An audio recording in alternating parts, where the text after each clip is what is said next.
Our top story tonight, some going down in November. Wars, spending. There has got to be something big a-brewing. They're using geese to guard prisons in Brazil. Does Biden know what Immigration Mexico policies. is? Would you scare Joe Biden? What are we laughing at? I think Billy Mays was real. I'm a world-class skeptic. I don't know anything about Hunter Biden. I don't know who's big into cocaine and laptops. Why is that our problem? Complete, absolute incompetence. Like, who funds the news? It's a freaking inside job, man. That the entire world's a stage and everything's fake.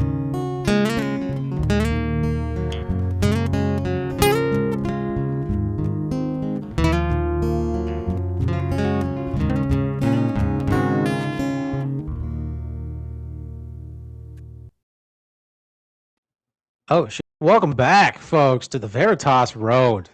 To Touch Me Tuesdays on the Veritas Road, except it's Thursday because I, as you can see from the comments, was sick on Tuesday. Folks, let me tell you, I am prone to the occasional migraine, and like a true I can't do anything when I have one. I just have to sit and vomit in a toilet for 2 to 8 hours. And that's what I was doing on Tuesday. I have learned that my body doesn't like it when I pump it full of alcohol and any other various substances over a large period of time. So I say all that to say we're doing Touch Me Tuesdays on a Thursday. And you know, I think that speaks to nothing, honestly. So, guys, follow us on all the social media. If you don't follow us, go. Yes, it's called The Hangover, Tyler. I'm aware it's called The Hangover. Just in your case, it's delayed In my case, by it's like just, a week. Yeah. I don't know what to call that. A over? I don't know. Yeah, something. Guys, go follow the show. If you're watching, follow the stream, hit the subscribe button, hit the like button, whatever it is on whatever platform you're watching. Follow us on all the socials. We're on Twitter. We're on the other ones. What are the other ones? Instagram. That's a big one. We're even on TikTok. Even though I despise TikTok, we are on there. So go follow us on TikTok. That way you can connect with your trans child as well as us. Oh, perfect timing. Yeah. All right. We got to talk about that. I didn't have the hint of virus in the list of shit for today, but we'll have to remind me. We need to talk about that a little bit, John. So yeah, go follow us on all the socials, guys. If you like the show and want more of the show, go check out the Patreon. Ton of tiers over there. You can get in where you fit in. And you can join the Discord, which is just full of profanity and racial slurs, but you can get in there. So yeah, go check out the Patreon. It's a lot of good stuff from the what is our first tier? Crazy Uncle Conspiracy, something like that. We have a theorist tier, I believe, all the way up to the bedtime tier, where we'll think about you at bedtime. So we'll give you a sweet bedtime text. Just like the one I send to John every night when I think about him at bedtime. You like those, don't you, buddy? I've No? never Okay. received one. I'll start I sending them don't to you. want Don't one. worry. You don't want Your one? mic levels are peaking, so turn it down. Damn it. All right. Stand by. All right. Hopefully that'll solve things. It's a little better. Sweet. All right. So, speaking of Tuesdays, I want to say there are a couple of things that appear to be dying or passing away here in America, and one of those things is sex. So the sad irony is on a day when I woke up with a horrific migraine, I ran out of coffee. So I woke up feeling like what I imagine the wives of most of our senators feel like after they wake up in the morning, like somebody had punched me in the head all night the night before, and stumbled into the local coffee house here in Columbia. And statistics say that roughly, I think it's like 5 to 10% of young people aren't very physically affectionate, aren't really doing the sex anymore, which has its pros and cons. You know, your 15-year-old daughter's a lot less likely to get pregnant, but your son's probably turning into a little fat. So it has its pros and cons. All right. But I walked into this coffee house and I saw what can only be described as the opposite of that. And guys, this is at like 8:30 in the morning. And not 8:30, 7:30 in the morning. And I walk in to this local specialty coffee house full of local politicians, hipsters, and just soccer moms. And in front of me in line is this couple that had to be at least, I don't know, somewhere between 25 and 30. And when I tell you these people didn't subscribe to the whole idea that fewer people are having sex anymore, I mean this young lady had her hand, I'm relatively certain, about 6 inches up her gentleman's ass. And again, this is 7:30 in the morning when you shouldn't even want to speak to somebody, much less have that intimate of a relationship with them. And this sweet, lovely young lady kept giving me weird, dirty looks in line as she's fondling her boyfriend's hindquarters. And I couldn't figure out what the purpose of the dirty looks was. Like, is it because I'm this close to your entry into your gentleman's butthole? Do you see me as a sexual rival? Am I trying to take your man by being this close to him? I'm not sure what it was, but honestly, I just wasn't sure how to feel about it because the fact that people are having less sex in general, for me, marks this idea that there's kind of an old era and an old way of doing things that's slowly starting to drift away because instead of being, you know, promiscuous wild teenagers, most kids are hanging out in their houses, whacking off to porn and playing video games. I don't know what the girls are doing. I don't know, but that's what all the teenage guys are doing. And it legitimately makes me concerned for the future. I don't know how to even feel about that because you don't want to imagine a bunch of kids going around and having a bunch of illegitimate babies, but the end of like and I don't know, I don't want to say the end of an era of about teen sex. That sounds terrifying, but it seems like the lack of expression of freedom in that population is almost representative of the same like inability to simply do what they to do what they want and also to just like feel things, to engage with their humanity for not just those kids but also their parents and the generations ahead of them. And I find that so utterly unnerving. Like, sure, it's hilarious. This girl had her hand up her boyfriend's ass right in front of me and was just like looking at me like, you son of a bitch. What are you doing? You looking at my man? You're looking at my man. My hand's up his ass. All right. I'm using him as a puppet right now. And you're looking at him, you son of a bitch. What are you doing? And it was wildly uncomfortable. And I didn't like it. Let me just say that I didn't enjoy watching this couple, you know, stick their tongues inside of each other at 7:45 in the morning in a coffee house. But it did make me have a couple of what I thought were deep thoughts at the time about just like where this country's headed, you know, because the urges we had, the feelings we had, the state of humanity seems to be changing, and it's wildly uncomfortable. And speaking of things that are slowly passing away, okay, speaking of things that are slowly passing away, and you know what, Neff Hunter, maybe I did like it a little bit, okay, but it was 7:30 in the morning, and no part of me was feeling very sexy. My eyes were puffy. I woke up feeling a little tired, a touch gay, and I just wasn't in the mood, you know, wasn't in the mood for it. Maybe I'll try next week. Maybe I'll see if I'm in a better mood. Maybe I'll join in. Maybe I'll just like stick my finger in his ear or something, see what happens, see how it goes. So speaking of things that seem to be going by the wayside, let's talk about Spirit Airlines because I didn't even realize that they had been operating as an airline for what was it, like 33 years? Yep. I had no idea they had been operating for that long. I thought Spirit Airlines was just this like startup, super cheap air traffic business for like ghetto people and your, college kid.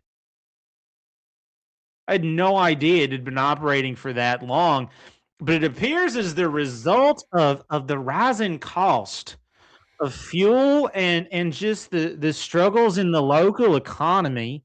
Spirit Airlines has had to shut their doors after this article says 34 years in business, but I've seen 33. I don't know which it is. Obviously 33 has some ties to the occult. But after that long, they filed papers saying, "Hey, we're going under." And these jet fuel prices are just making us we just can't do business anymore. All right. Iran and that horny strait are really us over and we can't afford to send people on $12 flights anymore.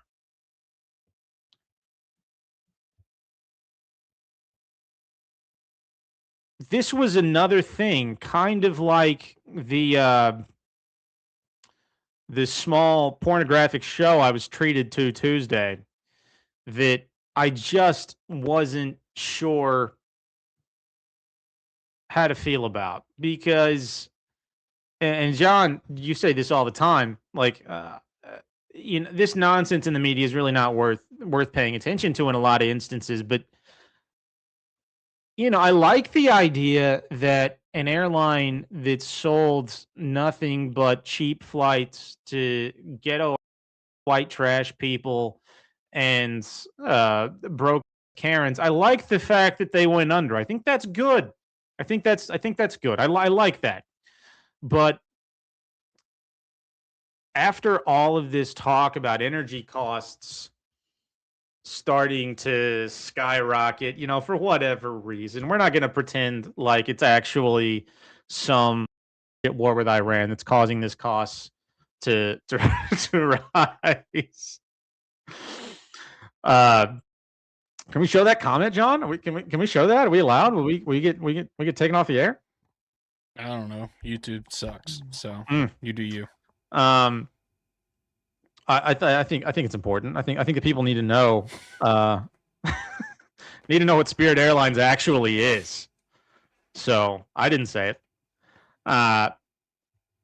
While it's nice that that's going away, it does seem almost like the first domino to fall. And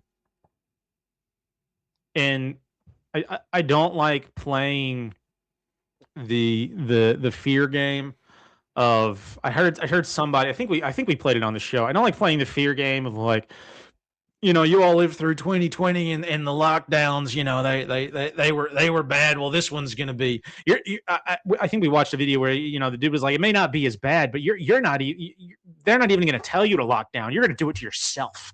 Energy costs are going to rise so high, you're going to do it to yourself.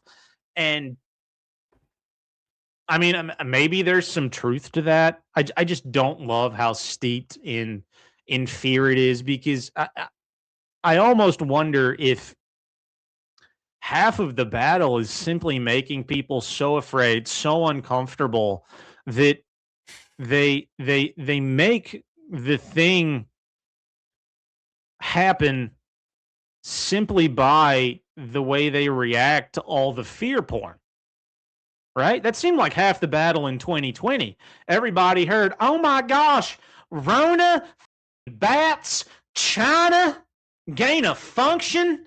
And they were like, son of a, they're scared. And people started behaving differently right out of the gate. They didn't need any evidence. They didn't need people to mandate that they stayed inside. They just started behaving differently. And if you notice, if you take a look around and you notice all the people going to their jobs doing regular stuff, the energy costs can rise and things can change. I'm not going to say all they want because there's a limit, but things can change in the world around them, and they're still going to go about their daily lives. But the thing that seems to cause those people, their behaviors to change, is the propaganda and the fear that comes out of that starts to affect people's behavior on a fundamental level, because they start to believe this lie that's being disseminated. Not that energy costs are rising. We all know gas is more expensive when we go fill our tanks up, right? And I'm a broke just like everybody else, so it sucks. But it's still not changing anything about we start to believe this lie that we should be afraid. We start to believe that this lie that life is fundamentally different for some strange reason. It's just another like MK Ultra in game. It's just another way to traumatize the populace, to elicit a reaction. It's just another way to propagandize and brainwash the masses into doing whatever these sons of bitches running this show want them to do. It's not the hard, real changes that may occur from time to time, all right? Changes, sometimes it's organic, sometimes they're not. Sometimes it's not. But people essentially behave the same, except when it comes to all this propaganda. And to that end, it's things like this that make me wildly uncomfortable, because it makes me wonder what's next. It makes me wonder, did they close down because of rising energy costs, or was this just another stage to make people freak the fuck out? Yeah, man. The same thing was true back in I walked around looking at people acting like just man, and my life was essentially unchanged. Almost nothing was different about my life and the lives of people around me who decided just not to pay attention to the fear stuff, not to behave the way that the media wanted us to behave. Lo and behold, like, fundamentally, life wasn't that different. There was a lot of shit that was happening around us that was bad and unpleasant and kind of traumatic. But in general, life wasn't that different. The same thing's true now. If you decide you want to be afraid, if you decide you want to be scared, if you decide you don't want to go visit Aunt Mimi and, let her lick the side of your face when she says, "Come on in here and give me a kiss, you son of a bitch," it's on you. Thoughts, John? Yeah, so I mean, the people who run all this crap, or the entities, or whatever you want to say, they live in a separate reality than what is real, right? And for them to, move culture, move society the way that they want to move it, is they have to get you and the populace to enter their reality. And their reality is not real. So it's like the shit like this is how they get people into their reality. Get people to accept their reality, to accept that life is incredibly chaotic, the world's very difficult to navigate, right? Society's going to collapse before our very eyes. You can't do anything about it, and just, absolute just accept just that, nihilism and just travesty, right? Got there eventually. Yeah. Yeah, I was trying to think of the word I want to use, but like, you see what I'm trying to say is, like, that stuff isn't actually real, right? They manufacture that, and then they have to get you to agree to it for it to actually like become a part of like your life and become a part of reality. Yeah. Right. And it's like, you have to agree to it. And like the kind of crap like this is like how you're saying, it's like, none of this affected, my day to day. None of this affected me like back in 2020. It's because you didn't agree to it. Right. 100%. And for a lot of this, if you don't agree to it, is like, it won't really affect you. Right. You have to agree, especially on like the emotional side and the psychological side of like what, like the fear that they're trying to induce, and like the actions that the actions that they're trying to get you to take is like, if you don't agree to it, it won't happen. Right. Because it's like the reality that they live in is not reality of what is like tangible. Mm-hmm. right? So if you don't accept that, a lot of it will not happen, especially in your like microcosm, Yeah. in your little sphere of influence. Yeah. That's 100% true. And I wondered for a long time, especially after getting into like, because shortly before 2020 was like my little wake up period. And I heard people talking about the whole idea of like, you have to consent to it on some level. You've got to consent to it. And that never really made a lot of sense to me because I mean, maybe I'm just like, I'm like, I'm not sitting around my house trying to engage with like demons or anything. I'm not like, going out there trying to engage with evil entities, trying to hang out with the deep. Like, I'm not doing any of those things. I'm not actively consenting to any of these, you know uh, things they seem to be trying to roll out, right? I'm not Mhm. actively consenting to any of that, but I guess now on some level, it's starting to make that idea is starting to make a little bit more sense to me because the consent is in the way you the way you either decide to internalize that stuff, right, and make it a part of who you are, make it a part of your being, or decide to look at it, say that's and reject it. Mm-hmm. And so, I mean, I don't know if consent is even the right like semantic terminology, but it kind of is in a way, in that you're looking at whatever like fear porn they're putting out there, whatever propaganda they're putting out there. Holy Spirit Airlines is closing down. What the hell are we gonna do? And then you internalize that and decide like to engage with it, right? In that Yeah. internalization, you're consenting to let that thing affect you. So you can either look at it, right? And I'm not going to say don't pay it any attention because this is stuff that's going on around you, but you can either look at it and choose to reject the concept that your reality is changing or is fundamentally different, or you can look at it and say, "Oh my gosh, this affects me. The person on the news said a bunch of people are and they're getting monkeypox.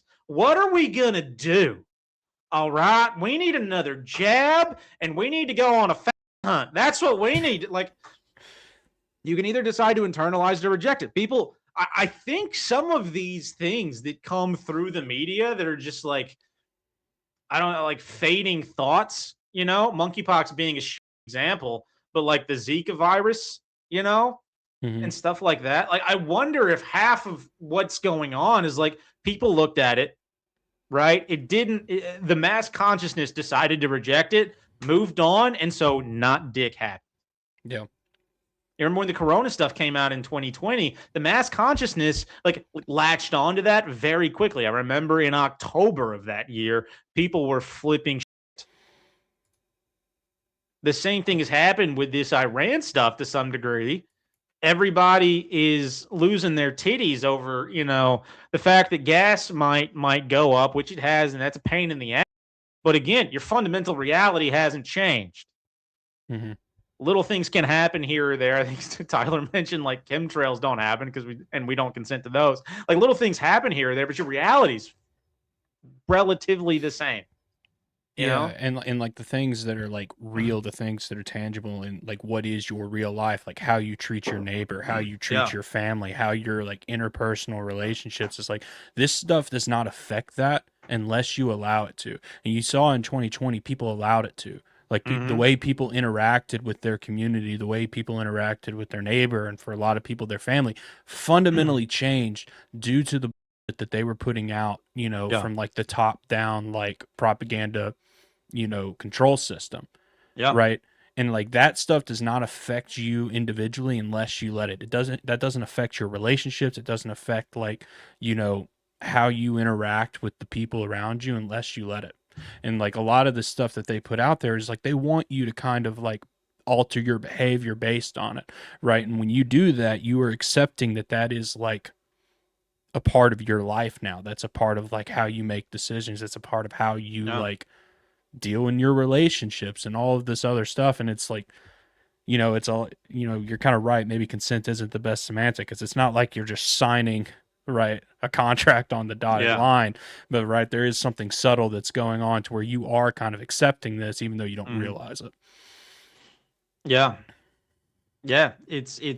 I mean, I'm not going to say consent's the worst. Yeah, it's closer to acceptance, I guess. I just never love, because to me, the idea of like, oh, you're consenting to it, therefore it happens, kind of like shames people, like you feel this like guilt and shame that kind of snowballs into, well, I guess I am a garbage person, so I'm just gonna let this happen, and I'm gonna go, gonna rot on the couch because I'm obviously I'm a terrible human being. So what am I?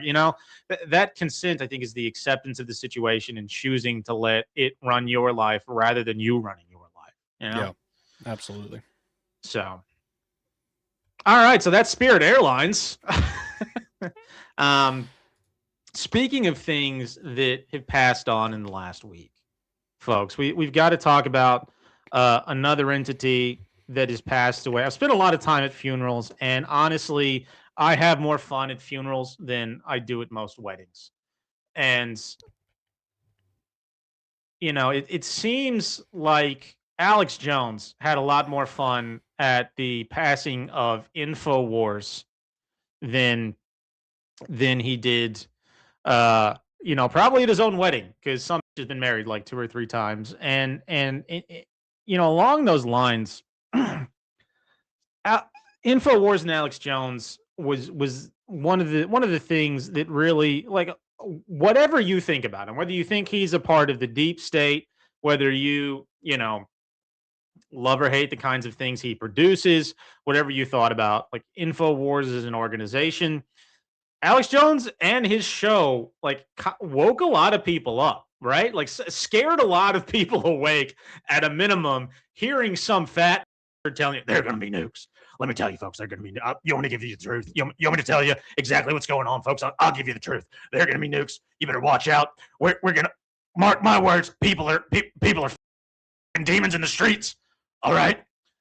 Like he scared a lot of people awake, and I think that's good. I think that's positive. And so, I want to tell you guys a little bit. I have this friend, her name's Sandy, and she has never been a fan of InfoWars. And it's weird because Sandy was hooked on InfoWars for a long time. Okay. Sandy was very hooked on InfoWars, but over the past, I don't know how long, she has been out to get Alex Jones and InfoWars. Let me tell you guys, Sandy was hooked. And so, I know she's probably celebrating, somewhere the closing of InfoWars as an organization, and that kind of hurts my feelings. And this is a shot in the dark, but I don't know if she's like throwing a party or anything, or what may be happening. She's an actor, so I don't know if she's even faking how she feels about it right now, because she does that on stage a lot. And so I'm just wondering how she's feeling about this whole ordeal, because Sandy was very hooked on InfoWars for a long time and really working to shoot them down, if you will. I mean, she tried to put a bullet in that show so many times, I can't even count. All right. And so, folks, whatever you think about Alex Jones and InfoWars, don't be like Sandy, and try to give them some respect. Try to have some respect for the modern father of conspiracy, Alex Jones. Don't be like Sandy and get hooked on trying to close a good effort, a good show down. A little weird though, what went on with the belabored analogies aside, a little strange what went on with all the talk about my sweet friend Sandy, and how she'd been saying that InfoWars was going to be shut down for a long time, and the Onion almost bought them a while back, right? Which I think is hilarious. They bought them now. Had they? Okay, that was the end. That's what I couldn't figure out. Was had they actually purchased InfoWars on the whole? Yeah. Is that what happened? Yeah, that's how it ended. Because I read an article that said Like that had still been blocked in some way, shape, or form, and that the suit was still pending. I mean, from my understanding, that's how it ended. They turned it into some satirical thing. They bought it a few months back, and it got blocked because some auction wasn't conducted correctly. And then I guess they finally were able to finalize it in like whatever bankruptcy he's doing just this past week. So love that. That sucks, man. That really does suck. Like that's kind of sad. Can you imagine? Like InfoWars is not a thing anymore. That's like if you go to the InfoWars side. If you go to the website right now, it's this weird, sad, almost creepy just message, I guess. All it says is off air. That's it. It's kind of like staring at a tombstone. This is the internet version of staring at a tombstone. It's like if you buried Mimi out in the back, instead of saying rest in peace, you're just like off air, bitch. And that was it. That's all it said on her tombstone. That's kind of what that makes me think of. But they appear to have had a lovely celebration at the studio. It's that last video under that link, John, or under that topic, John. They appear to have had a lovely celebration at the studio, and Alex Jones had some interesting closing remarks. Let's listen. Glory goes to Jesus Christ and our Heavenly Father that leads, guides, and directs us. We commit ourselves to God in this holy fight, and we are committed. And if God stands with us, who can stand against us? And that's how I close out. So I salute you all. What a crew. The hell we've been through has only made us stronger. Let me ask you, would you have any other way? No. Are you not stronger now in this fight? Yeah! I salute this crew and all the viewers and listeners to this fight, and I commit myself to Jesus Christ's hands. Amen. God bless the InfoWar. Woo! You are the InfoWar. It lives forever. We're going to play Frank Sinatra Blue Eyes and come back with the great Tom Renz and then Jadar to close this out. God bless you all. That's it. The next phase starts. The real war begins now. I commit myself into Jesus Christ's hands. Direct quote from Alex Jones. I know there's been a lot of talk about, like, is Alex Jones the deep state? Is he controlled the opposition? And maybe he is.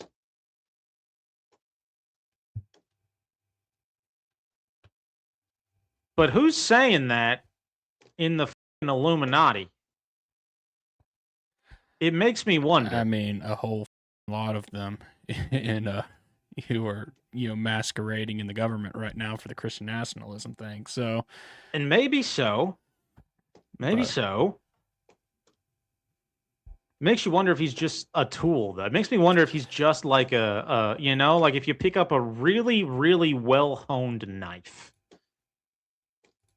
Yeah, I mean, you think about it this way: it's like they kind of set Alex Jones up perfectly for the moment that we're in right now, because we've talked a lot on the show, and there's been a lot of talk in just other areas of the space about like how people do seem to be waking up now, right? With Epstein, UFOs, just the craziness of like the political climate and just how like absurd this second Trump administration is. People are kind of starting to wake up to a lot of this. And you were right. Alex Jones seeded a lot of that, right? Because it's like you talk about, Epstein in particular, it was like Alex Jones was the main person kind of on that story throughout like the early 2000s and coming into now. The same with, the UFO story, right? You talk about 9/11 or, Bohemian Grove, like all of these big conspiracies that people are starting to come around on now. Like Alex Jones was the guy in alt media for the past 30 years, screaming and yelling about that, right? So they set him up really probably to bring people to the point that we're at now, to kind of bring people to this point of like, some type of soft awakening, right? And, maybe that is to kind of tear down this current order, but now they can just kind of like complete his arc, martyr him out, right? And then be done with that character. And be done with it, Yeah. you know? And they kind of set him up perfectly to do exactly what he did, right? Bring people to a point to where it like has kind of taken society to this little bit of a tipping point, right? You know, what's been going on the past 10 years can't continue for another 10 years. It just can't, right? Economically, culturally, it can't continue. It's not sustainable. So it's got to change. And like, right, Alex Jones has been used to bring a lot of people kind of to that point, to that, do we get to the change or not? And now they kind of martyr him out, finish out his character arc, and maybe be done with him, and he can go do his off with like whatever small audience is left. I don't know if you know he'll stay around in like the mainstream, if you will, anymore, but maybe he will, maybe he won't. But like they've set up like a perfect kind of character arc. He's accomplished, I think, what, you know, either knowingly or not, I think he's accomplished what, like, you know, the quote deep state probably wanted him to accomplish. And it kind of seems that way. Yeah. It kind of seems that way. And whether he's a CIA op, some kind of demon, an Illuminati, whatever it happens to be, it's the end of an era, man. Like that's like as Garrison says, like maybe the period of revelation is over, and maybe that's the ritual to state that, you know. And I've said this a couple of times on the show, probably too much, but like I tend to look at I've said a lot about like presidential figures, you know. I tend to look at like whoever they have in office is a sign of whatever time we're in. But he's right, man. Like is InfoWars going away a sign that yeah, whatever revelatory period we've been in is coming to a close, and whatever new thing is coming is, I don't know, it is going to be, I guess, just a bigger deception. You know, I mean, we talked a lot about like the disclosure stuff. Does that mark the beginning of that shift finally? You know? Yeah. We've got Disclosure Day coming out mid-June. We'll see what that brings. Yeah. Trump's been talking about it more and more. Years. What? It didn't dawn on me how long InfoWars was running. Yeah. It's been going on since the 90s, man. The late 90s. Yeah. That's not a short amount of time. And it's yeah. Alex Jones has always been like this kind of caricature of himself. I mean, he definitely has been a character. Like, you know, if you, from the little bit of content I've watched of InfoWars in the last, say, 5 years, he's definitely a caricature of himself of like 90s, and like the Alex Jones who produced Loose Change and the Alex Jones that just closed out InfoWars is like very, very different person. You team cloned, John? Well, I mean, no, just like, just from the, just watch him. Like, he's a different person. He is a caricature of himself, of the person that started InfoWars. You don't have to go. Seems like. Well, yeah, you don't have to go clone for that. It's like, dude's been through a massive amount of like insanity and trauma, and you know, I think a lot of that probably was real, right? Yeah. Of all the that he's gone through. Again, I tend to lean more he's been used than he is like some type of like in on it op. Yeah. But yeah, it's just interesting to see, man. It is. It's sad. Sad day.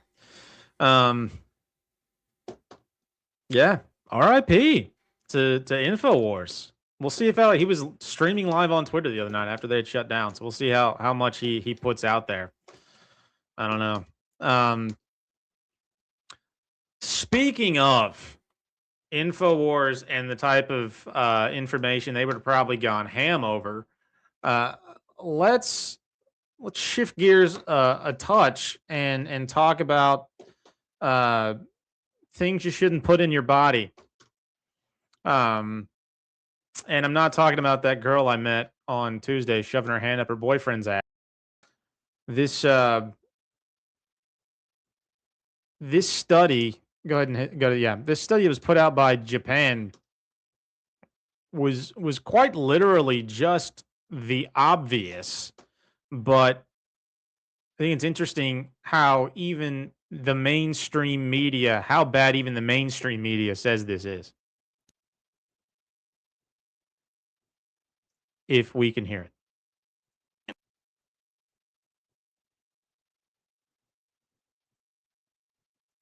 Study of 18 million recipients came to some pretty interesting conclusions. Let's watch and I'll read along.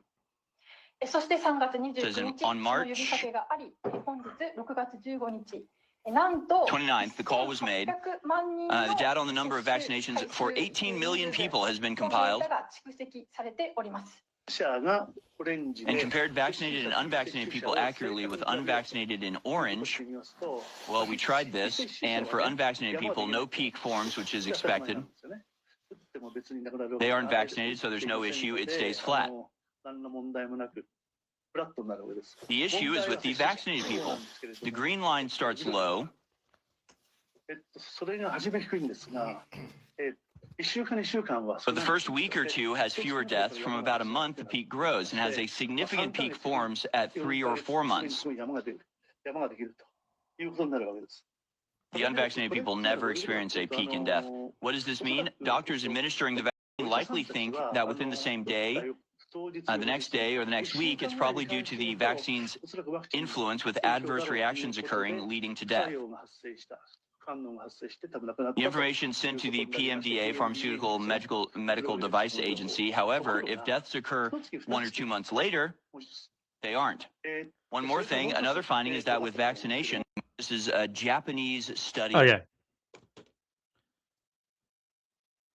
What I find so interesting about this whole jab discussion these days is that a large segment of the population appears to have accepted the fact that these things aren't good for you or aren't necessary or both. I'm running into people regularly now, even in like the corporate world, who like in hushed tones will let me know they don't get their flu. Saying it like they just had a quickie in the break room next door, trying to avoid, their boss or whoever hearing them, which I think is insane. But it seems like an increasingly large number of people are waking up to the idea that this should be bad for you. But what I find so odd is we have this thing that's very clearly problematic. And 6 years later, people are coming out and saying, yeah, if you take more of something that's bad for you, it gets worse. Son of a, are you serious? It's like if I came out with an article and said, listen, guys, I think we all understand that drinking antifreeze is bad for you. But what we've discovered is that we know that antifreeze has harmful effects if you take it in. But we've discovered that the more regularly you take it in, it also gets worse. What kind of is that? Like, yeah, of course, bad things that are bad for you are bad for you. We need a study and charts with we have trend lines in these charts. This is full-fledged science, people. There are data points, there's regression analysis, there's statistical analysis, there are doctors and scientists and gain of function and all that. We didn't need, no one needed a study to realize that was the case. You need to walk outside and see how many people are suddenly popping up with cancer not that long after getting their jabs. You needed to walk outside and see how many people just straight up drop dead from heart attacks, heart disease, lung failure. It's not that complicated, but the fact that we need a study and an article to come out and let us know, John, I didn't know if you knew this, but the more times you let somebody punch you in the head, the worse it gets. If they punch you once, you might get hurt, but if they punch you 10 times, you're more likely to get hurt. That's what this is saying. I don't even know who the hell this kind of thing is targeted at because it's so stupid. No one needed a study for that. I mean, I guess it's nice that it's out there. Like, hey, for all you morons who think these were good, here's some but that's not going to change anybody's mind. That's the wild thing is you can do all the science you want. People have already made up their minds about this nonsense.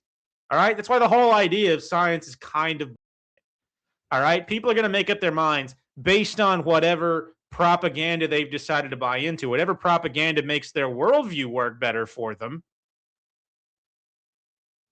And then they're going to find, whatever the media, the mainstream media has labeled as science and pretend that's hard proof that whatever conclusion they've drawn is correct. And any of us who pretend like we don't do that, we're lying or selling. Like that is what people do, period. It gives people a reason to what modern science is it gives people a reason to accept a false reality. It gives people pseudo-rational proof to say my false reality is correct. And that is full-on insanity. But that's what this type of shit is. It sounds good. It sounds good on the front end, right? All the jabs people were getting are bad for them. And did you know if you have more of something that's bad for you, it gets worse? Holy, you're right. But what stuff like this does is it gives people a reason to say, well, the science actually pointed to this one potentially being mildly problematic, but the next round of them won't. And let me tell you, if you don't get your chicken pox shot, well, you're a son of a bitch because my kid got chicken pox from a kid who wasn't jabbed. My kid was jabbed because I'm a good person, but they got it from a kid. Oh, is that true? So the thing you jabbed your kid with didn't work? Is that what you're telling? It gives people false proof that their reality is correct, and that's a problem. That's not science. It's not whatever illusion people have of what science. It's not that. It's not the illusion. John, any thoughts before I lose my mind? Yeah, man, this is getting people to, as you said, this is getting people to search for truth in a false reality and a false paradigm, because it's like, right, this is targeted at people who, this is targeted at people who like, reject, right, the quote unquote like mainstream, opinion on everything, right? But they're still arguing in like what is the whole spectrum is lies, right? Yeah. Because it's like obviously in my opinion they're on a completely false perception of what is like medical reality, right? It was the same thing with like, masks don't work in 2020. It was the same thing with like the Wuhan lab 100%. thing. Is like you were arguing like the spectrum of your argument is lie to lie, right? That's what you exist in. So you're not accomplishing anything. It's like, the people who are like, oh, Corona came from some gain of function research in some lab in China, and that's what caused it. It's like, no, that's a lie too. Like you're arguing on a spectrum of lies, right? You're not getting to the truth. And that's what this kind of crap is kind of designed, to get people to fall into, because it's like, right, they're manufacturing a scandal. They're manufacturing as if they're uncovering something that's like important and like, an indictment on the medical establishment, right? But when you actually unpack what they're saying, it's Yeah. right. And it is not a reflection of like what is, at least I guess it's somewhat of a reflection of what's causing like,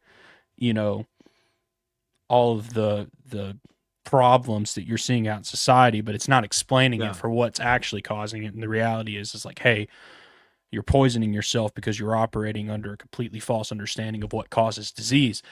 But yeah, 100%. It's designed to kind of encapsulate like the conversation and the argument into a manner where you cannot get to the truth, but you think you can. Mm-hmm. And we manufactured both sides of the argument. Yeah. And like any good lie, there's some truth mixed up in there. 100%. Oh yeah. Shit's bad for you. Yeah. Yeah. 100%. Yeah. And so there's enough truth in there to keep people. That's what keeps people captured. To make it feel solid. I mean, it works on me constantly. I'm not seeing past all this shit. It happens to me regularly. Just happened to catch this one, luckily. But like, there's enough truth in there to make it palatable. But you're right. You're arguing with lies. Yeah.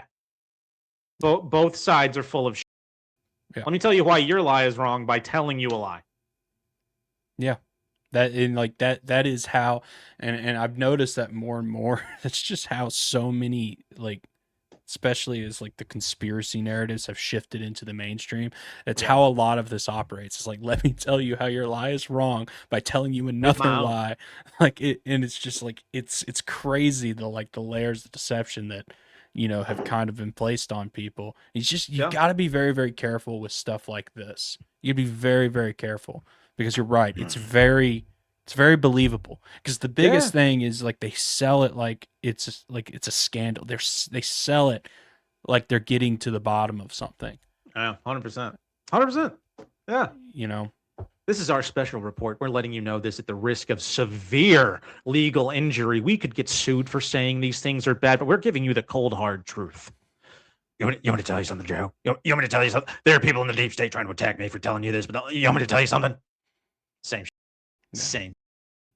Yeah. Donald Trump's coming after Thomas Massey for the Epstein files. Exactly. It's played out a lot. And you got to watch your butt because it's full on WWE. You're not getting anywhere. That's so true. So true. But you know what's ironic is we have these articles coming out now that are talking about how, the jab is bad for you. So you should maybe you should feel bad about having gotten that 5 years ago. Well, son of a bitch, these people already got it. What do you want them to do? They already got their 8th booster, and now you're telling them, like, what good is this doing? Now we're seeing it's like the opposite argument being made in the media about peptides. And it's a very strange discussion if you look at it in the context of the last 6 years, because we spent 2020 with people saying, hey, your body can't function.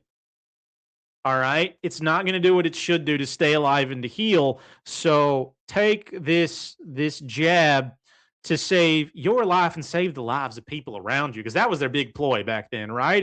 Take care of Gam Gam. Enjoy a Big Mac, take care of Gam Gam, and get your jab. But now, for some strange reason, the media is turned on peptides, which might not be very interesting to most folks. But I think the argument surrounding it is. Let's take a listen to what these folks had to say about peptides.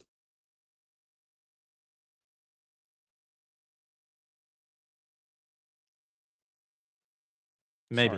Sorry. Fox News sucks with their video are breaking down how new health trends really work and whether they're as beneficial as they seem. Alexandria Hoff joins us live from Washington with how peptides are being used for weight loss and much more.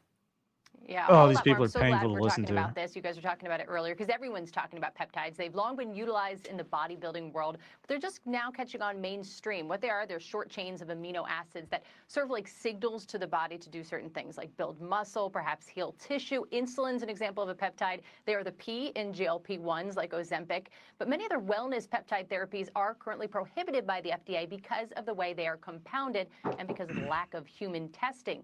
This is some popular ones. They're gaining steam right now, kind of complicated names. It's complicated to get them into your system as well, but they're used for fat loss, soft tissue repair, sleep. And like many others, the ones you're seeing there, they lack FDA approval for those uses. So users largely head underground. Can I pause this real quick? Yeah, what do you need? How, it just goes to show how just all of this is. How does anybody comprehend anything that she's saying right there? Nobody knows. That's part of the problem. That's what I was going to get to in a minute. Yeah.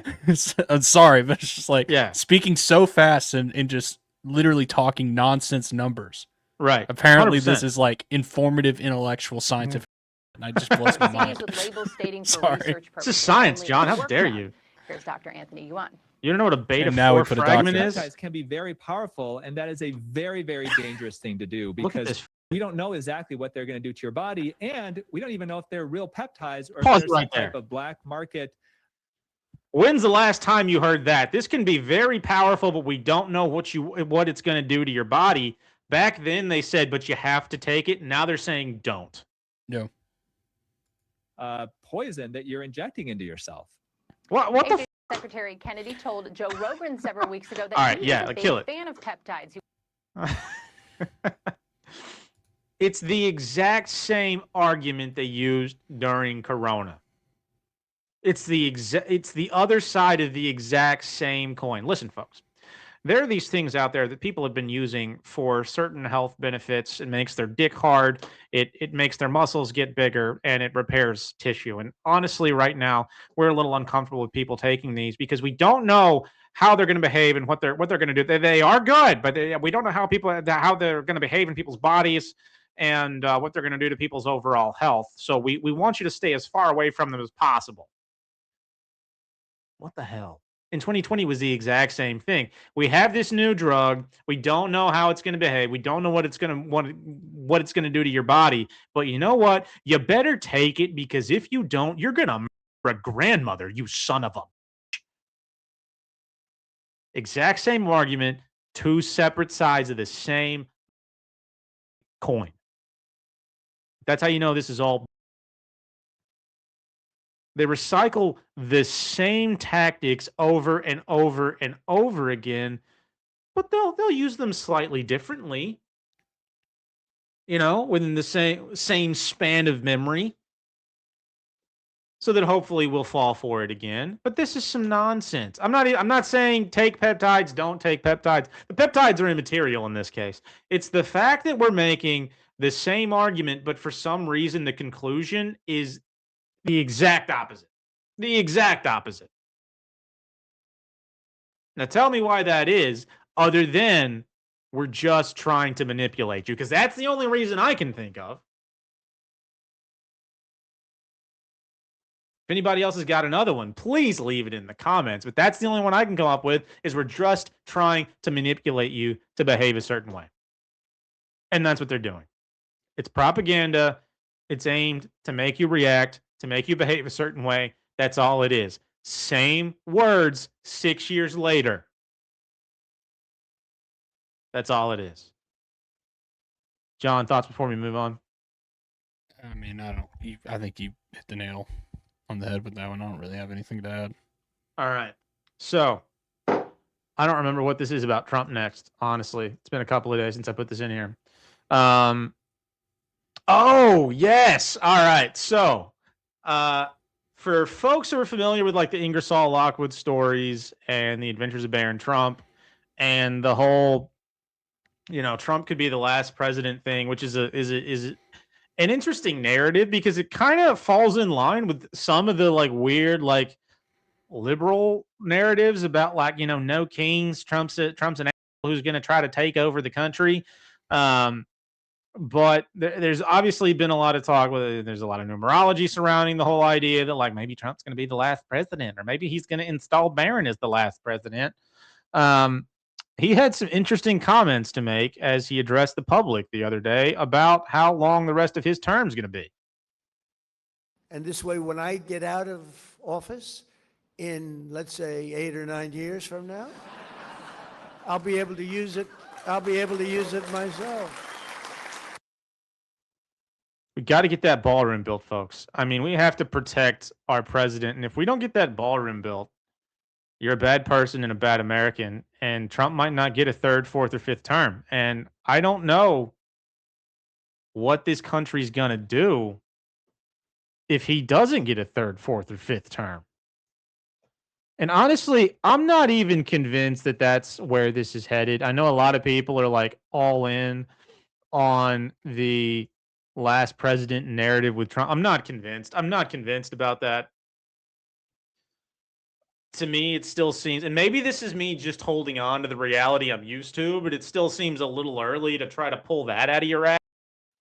I just don't see that happen unless some wild comes to, and if the aliens actually do, if we have a full-on Project Bluebeam alien invasion, then I'll give it to you. But that is the only scenario in which I can see Trump being reigning president for the next 8 or 9 years. I just don't see it. And honestly, that also feels like kind of a fear porn narrative to me. Maybe I'm being too dismissive. That's genuinely possible. But it seems like kind of a fear porn narrative of, oh my gosh, it's going to be the last president. America is Rome. And things are going to get bad from here on out because he's going to be the last president. We're going to have a late stage capitalistic empire run by Trump and an evil technocratic oligarchy. They're going to be inside of your home. They're going to be inside of your house. You ain't going to be able to walk farther than 15 minutes away from your house. And it's all falling apart. To me, that seems like a narrative driven directly towards trying to make people as nihilistic and unproductive in their own lives as possible, and trying to make them very productive at their slave labor office job. That seems like a narrative that's perfectly suited to that attitude. Again, not saying there's no truth to it. There's always a little truth. And whatever lies they put out, there's always a nugget of truth in those lies they put out there. I'm not saying it's all fake. But again, I think the way it's pushed out there is kind of like the collapse of Spirit Airlines. Sure, there's some truth to that. Can you go get a Spirit Airlines flight today? No, the sun closed down, okay? You can't sit next to a black person speaking very loudly on speakerphone 30 seconds before the plane takes off. You can't do that anymore, okay? You have to go to Walmart for that now or the ghetto gym near your house, all right? And that's a little sad. But there's some truth to the fact that they shut down. The problem is, what does them shutting down represent? What do all the news stories that are out there trying to spin it to make people afraid of what's coming down the pipe next with the war with Iran, all the gas prices? What does all that represent? It represents an effort to get you to change your behavior, to get their way into your emotions, into your thoughts, and change your behavior on a fundamental level. And I think that's the same thing with this Trump as the last president. Maybe there's some truth to it. But if it affects the way you behave, if you turn into a nihilistic son of a bitch, just like yours truly, pot, kettle, all right, we get where we're at. Then these sons of bitches have won. So you have to just live your life and actually work at doing it. Can you tell I'm talking to myself now? Because I definitely am. So along those same lines, though, we had the White House spiritual advisor, which I think is just a hilarious position. That's like saying I'm the spiritual advisor to Michael Jackson or Jeffrey Epstein. Like, what a ridiculous position to have out there. But the White House spiritual advisor came out and said, listen, folks, I am scared of what President Trump is doing. There are some big decisions that are soon going to impact the entire nation. And so I'm deeply shaken, and I'll no longer associate myself with what's going on at the White House. Let's listen to the words of this weird, creepy old lady. In the White House, you run into people, and I'm telling you, it's the greatest pressure you could ever imagine. There are decisions that are being made that I literally tremble in fear when I have to go brief president or do something with Secretary Rubio or Chief of Staff, because I recognize what will be done, what will be said in meetings will not just impact 5, 10 people, millions, nations, millions of people. How their outcome will be, how the life will turn. Here, you know what we say? They go, how are you? Never heard anybody say, oh, it's rough. Because they didn't make it in that building if they talk like that. And they're not all saved. We go, living the dream. It's this Lindsey Graham. Living the dream.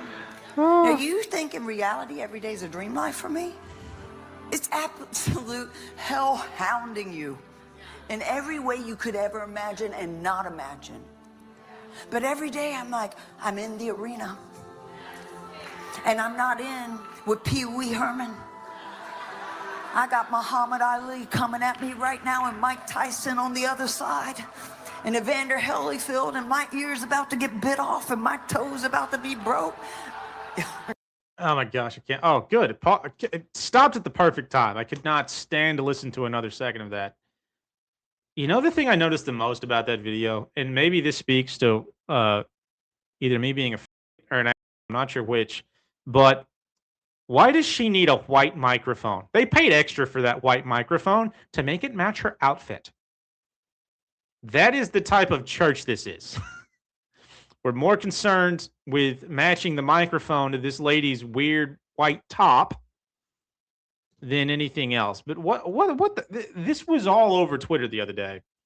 And it just, to me, seems like just another ploy to get people to freak the hell out about whatever's going on. Iran and whatever's going on. And I don't even know what else is going on in this country anymore. I can't keep track of it all. It just seems like another ploy to try to grab the pseudo spiritual community, the 501c3ers, if you will, to try to get their buy-in on some level, right? The ones that are starting to disengage with like the Trump narrative and the Trump side of things. How can we make sure they still engage with our lives, with our dichotomy of truth? I guess that's not even the right word. I don't know. It just seems like a ploy to do that. Seems strange. Any thoughts before we move on, John? Yeah, it's like they grabbed a schizophrenic, it's like sleep paralysis nightmare, and like put it on display. Like what? I don't think she's that bad. Whatever that was that bad. Like that was horrific. I don't even know what to say to that. It's just She retarded. looks like kind of a hot lizard. I'll say that. Like if you anthropomorphized a lizard and made it kind of hot, that's what it would look like. Tell me I'm wrong. Tell me I'm wrong. Oh, Q's so right. Yeah, white microphones and white sunglasses are absolutely the sign of an ass. You should not have either one. I would argue you shouldn't wear sunglasses inside, but it's a thing I do now, so I don't have a choice at this point. But yeah, no, he's 100% right. 100% right. Yeah, no, I mean, she's some kind of weird, like, reptilian demon walking around on that stage talking about Evander Holyfield. Do people even still know who Evander Holyfield was? I feel like that's a very outdated reference these days. All right, no comment. Cool. So, moving on.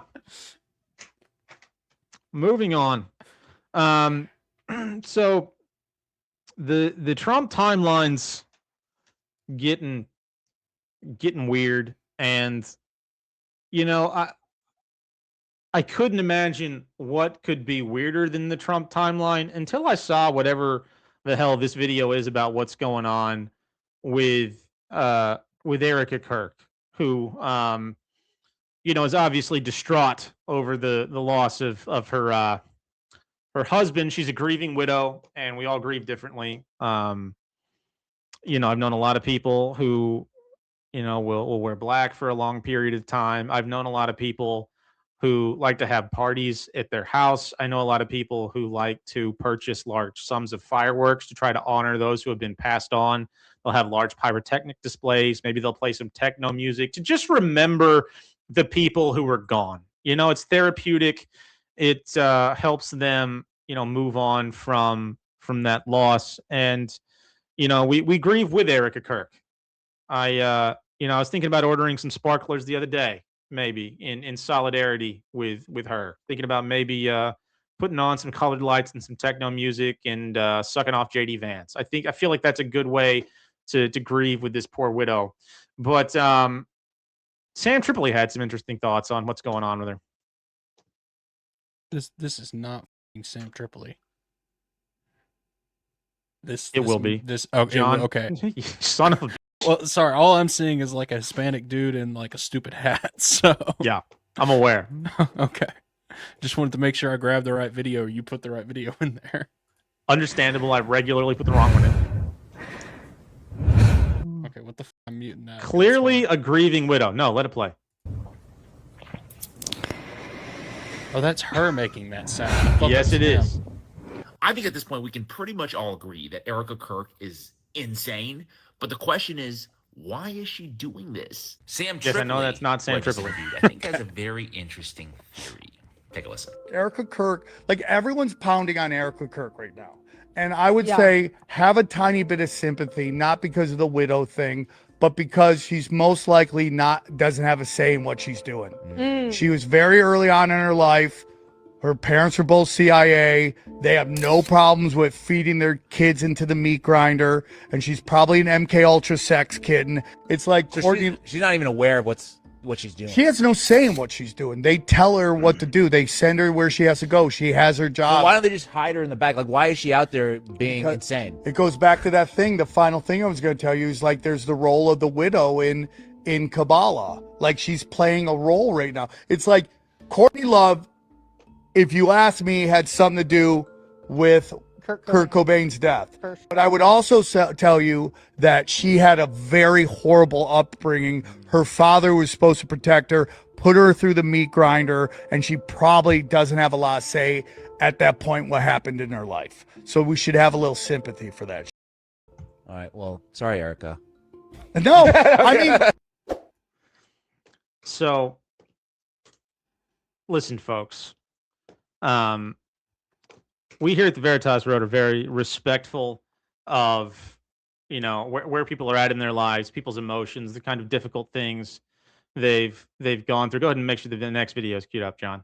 And we don't want to make light of a potential MK Ultra sex kitten getting her husband and then having a party on stage to celebrate or grieve, his passing. And so, I was deeply perturbed by that video. And so, we've started ending the show with this segment we like to call Fully.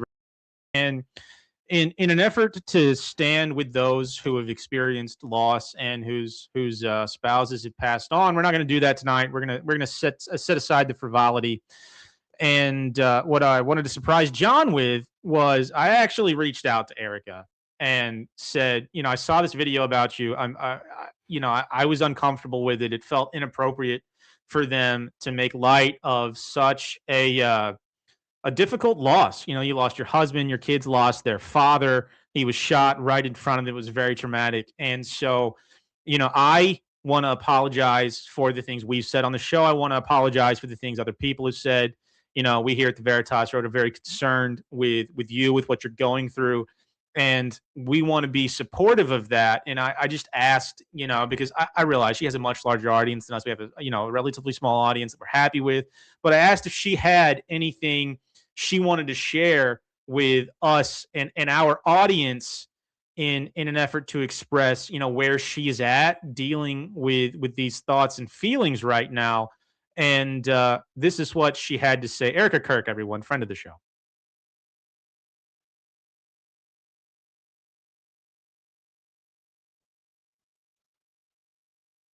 Or not. Shabbat Shalom.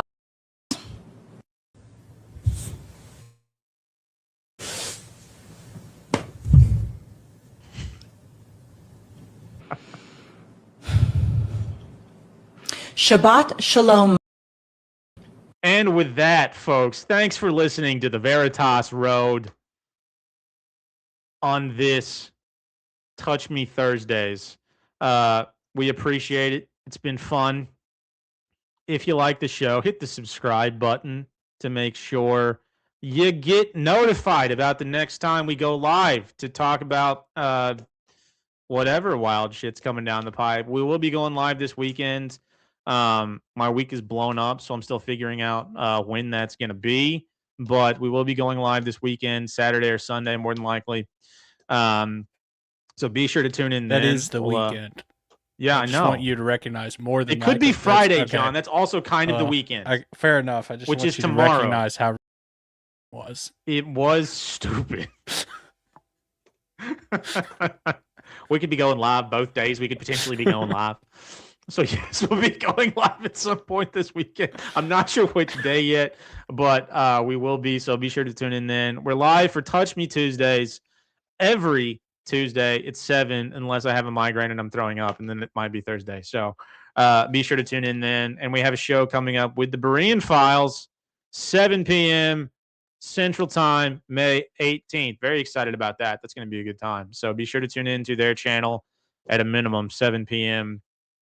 May 18th, which I believe is a Monday. It is. I think it's a week from Monday. So, yeah, be sure to check us out then.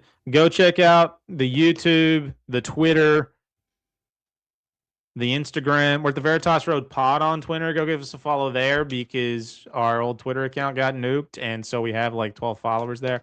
So go give us some love on Twitter if you feel, if you feel loving, if you feel like loving us. We want to love you. If you feel like touching us, because we want to touch you.